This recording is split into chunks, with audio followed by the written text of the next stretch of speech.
Olá pessoal, eu sou o Paulo César Coelho e essa é mais uma aula de anatomia humana especial para estudantes dos cursos técnicos de saúde, em particular o curso de técnico de enfermagem. Estamos na nossa terceira videoaula. As duas anteriores, junto com essa, formam uma grande introdução à anatomia humana. Então, a primeira aula introdutória, no primeiro vídeo aula, vimos o que era anatomia, a origem da palavra anatomia, passeamos pela história, contextualizamos a anatomia nas ciências biológicas e nas ciências morfológicas, que é um ramo das ciências biológicas, e vimos como estudar a anatomia sob o ponto de vista metodológico, do objetivo, né? E de acordo com o objeto. E isso tudo é interessante porque agora a gente tem uma ideia de por que estudar anatomia na nossa prática, qual a relação dela com as outras disciplinas. E, inclusive, a gente, quando tiver que buscar, a gente, de acordo com o tipo de método que a gente está buscando, com o objeto e objetivo do que a gente está buscando, a gente vai saber selecionar as diversas fontes da matéria anatomia para chegar a qual é que mais nos interessa. Isso só na primeira aula. Na segunda aula, também introdutória, nós aprofundamos mais a temática. Nós vimos o que seria anonímia, onônima ou terminação anatômica, por que às vezes ainda se mantém termos antigos, como é que foi a evolução. Então, quando se falar vamos a terminologia anatômica, vimos a origem das terminologias atuais, então você já vai ter uma ideia do que se fala, apesar da gente aprofundar e aplicar isso no decorrer do curso. Vimos também qual a importância de saber a posição anatômica, de identificar a posição anatômica, por que a posição anatômica, e aí aproveitamos e vimos as outras posições em pé, sentado, deitado. Então hoje, se você consegue identificar se você dominou esse assunto, se o paciente está em posição anatômica ou não, e qual a posição que ele está, se pedir uma posição específica, tu já vai saber colocar o indivíduo, né? Muito bem. Vimos também quais são as diferenças entre variação anatômica e malformação. Tem muita gente boa que faz confusão e agora você não é mais capaz de confundir. Então, num diálogo ou lendo textos, vai ter precisão quando alguém comentar se é uma variação ou uma malformação, né? Então, até quando o bebê nasce, quando tem uma malformação, isso deve ser descrito, né? No nascimento, da declaração de nascimento do bebê. Quando é uma variante anatômica, não precisa, então, até para não ter erros no preenchimento, apesar de esse preenchimento não ser do técnico, mas o técnico precisa tomar conhecimento que ele vai lidar com isso. Bem, também a deformidade, que às vezes já faz confusão da variação anatômica com a malformação, imagina a deformidade, e quando que uma malformação é uma monstruosidade. Então vocês já têm capacidade de discutindo com alguém, ouvindo alguma conversa, ou lendo textos, ou alguma matéria em que essas palavras apareçam, vocês já sabem entender com exatidão do que elas se referem. Vimos também os segmentos do corpo, então se houver necessidade de algum procedimento num dado segmento, você já sabe quem faz parte de que segmento, assim como também das cavidades, grandes cavidades anatômicas e seus conteúdos, tanto as ventrais quanto as dorsais. Então, agora, fechando essa parte introdutória, para acabar com a parte introdutória da anatomia, vamos à temática de hoje, que versa sobre planos e eixos. Né? Então, vamos lá, vamos fazer uma discussão do que seriam os planos e os eixos. Planos são lâminas que perpassam o corpo. Aí nós temos planos perpendiculares, aí tem 1, 2, 3, 4, 5, 6 planos perpendiculares que não cortam o corpo, estão ao redor do corpo. E existem 3 planos de corte. Para que a gente precisa conhecer esses planos? Esses planos servem para, principalmente os de corte, para fazer dissecções anatômicas. Os de corte e também os perpendiculares, eles servem para localização de estruturas anatômicas, para a gente descrever a localização ou encontrá-las. E os de corte, principalmente, mas também os perpendiculares, servem para fazer análise de resultados de imagens de tomografia e ressonância magnética. Também, em menor grau, de radiografia, né? Para fazer a radiografia, posicionar o paciente para fazer a radiografia.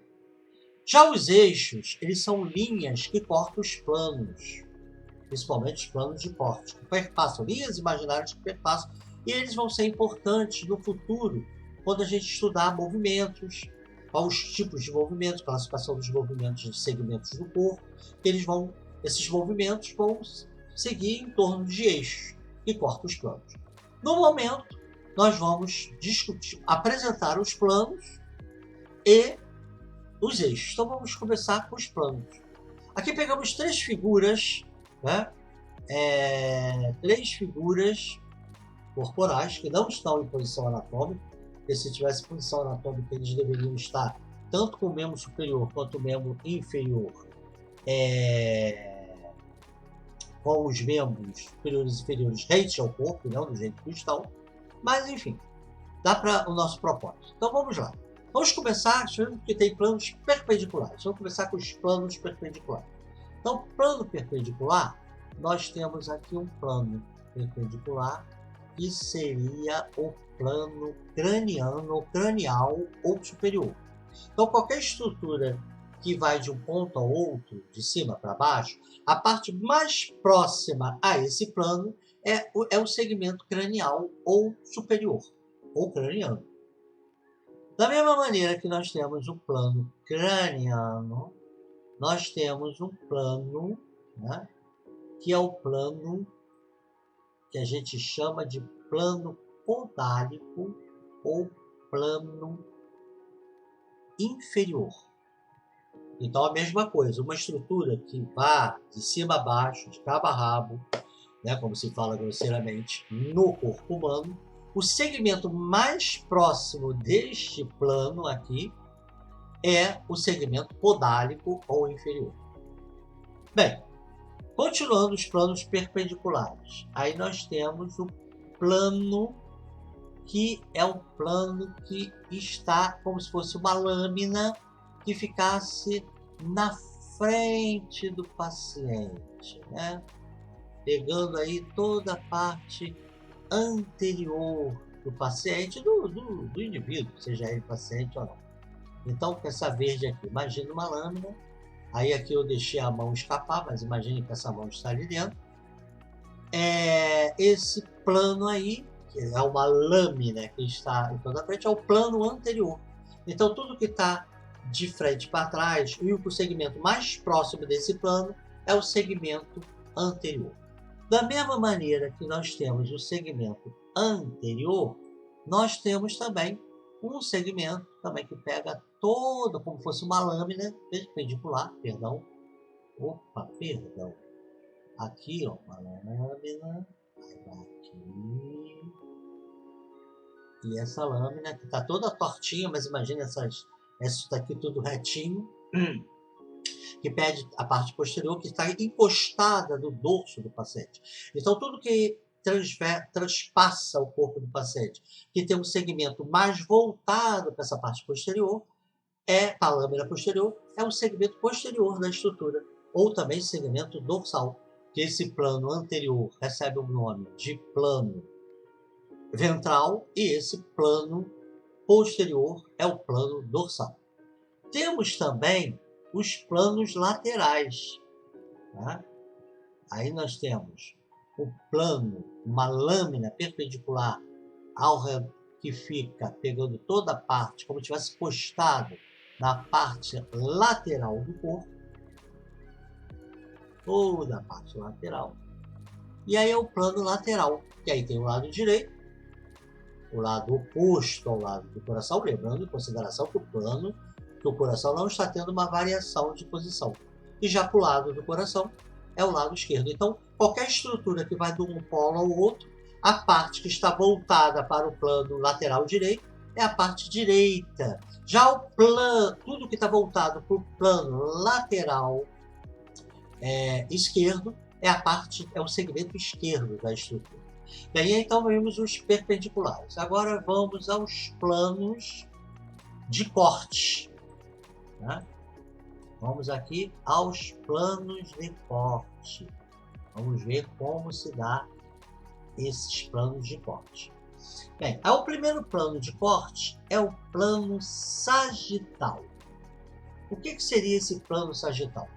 Seria uma linha, um plano, como se fosse uma lâmina, que cortasse o indivíduo lá do plano craniano ou superior até o plano podálico. Tá vendo? Está cortando aqui o indivíduo. Então, ele, né? O que acontece aqui? Quando ele faz esse corte, o plano sagital divide. O que está para o lado do coração é o lado esquerdo, e o que está do lado do oposto ao coração é o lado direito. Então, o plano sagital ele vai do plano cranial até o plano podálico, dividindo em duas metades, né, o corpo em direito e esquerdo. Nós temos também um plano frontal. Como é que é esse plano frontal? O plano frontal ele pega os planos, o indivíduo de lado, né?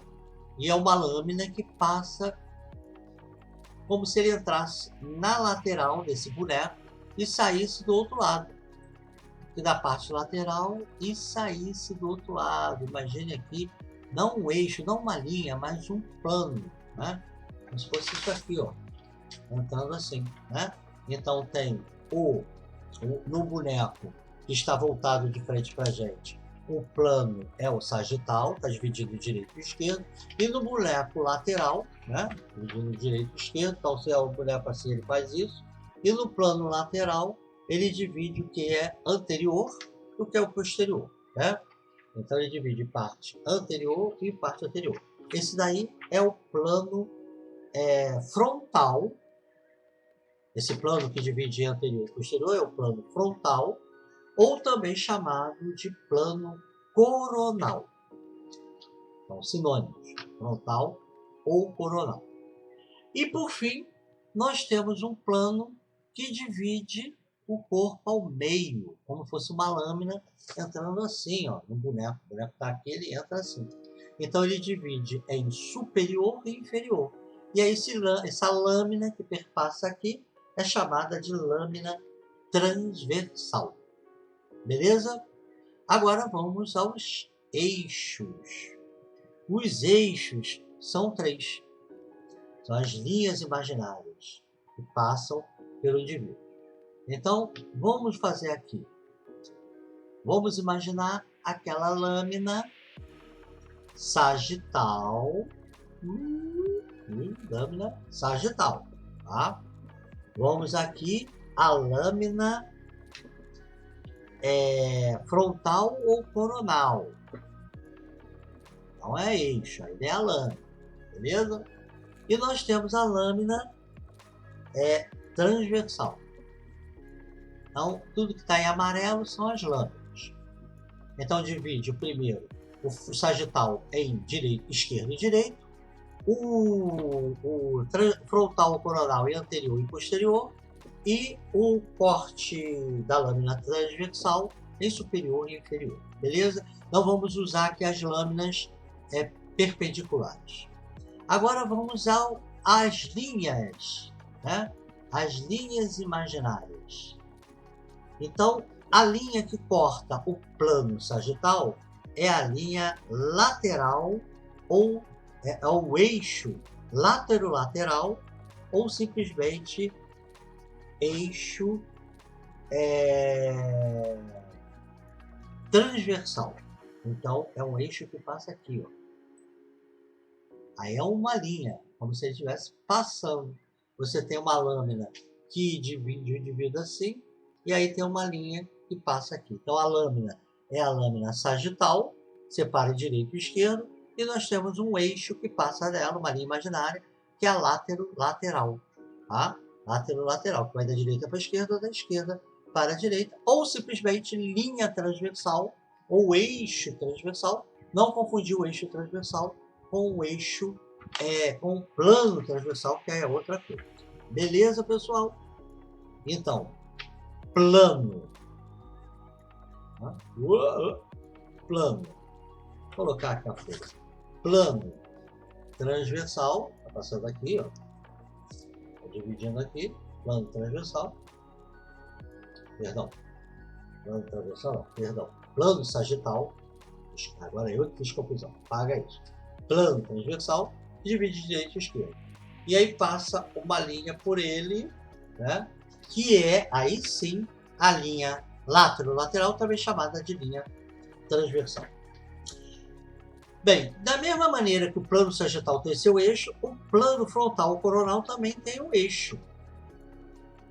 Esse eixo é o eixo antero-posterior.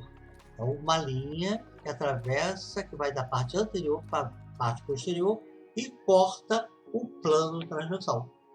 Então vamos supor que o plano transversal estivesse aqui, ó, passando em mim, passando por dentro de mim, dividindo anterior e posterior, e tivesse uma linha, né, justamente assim, que é o eixo aqui, entrando por aqui, né? Então aqui nós temos o plano, a lâmina, também chamada de plano frontal coronal, e temos o eixo antero-posterior, ou que é o em azulzinho, ou o eixo sagital. Não confundir com o plano sagital. Muitos alunos confundem tudo, né? Não confundir. Se não quiser falar sagital, é bom para identificar, né? Mas se no início só quiser memorizar eixo antero-posterior, está valendo. E por fim, o plano transversal, que corta o corpo numa lâmina para cima e para baixo, nós temos um eixo que passa ao meio desse plano, que é o eixo, né, longitudinal. Então ele vai da parte de cima para baixo, uma linha imaginária, e aí a gente vai ver depois, mais adiante, quando for estudar movimentos, a gente vai voltar a esses eixos em torno desses planos de secção e aí fazer os movimentos do corpo ao redor do eixo, e aí como é que se dá o movimento, da onde para onde, quais os nomes que ele tem. Beleza, pessoal? Bem, ficamos por aqui hoje, né? A aula foi mais curtinha. Hoje nós aprendemos o que são planos e quais são eles e eixos, e a gente já começa a ter que memorizar isso. Já vimos qual a aplicabilidade dos planos, né? E já vimos também, de maneira genérica, qual a aplicabilidade do eixo. E à medida que a anatomia for avançando, a gente vai voltar a esse assunto agora com as suas aplicabilidades. Fechando aqui, então, a parte de introdutória do curso de anatomia, né? Mas muitas mais aulas virão, né? Então, terminando, colocando as coisas no eixo e planificando aí coisas para o futuro, eu conto com vocês na próxima videoaula. Um grande abraço.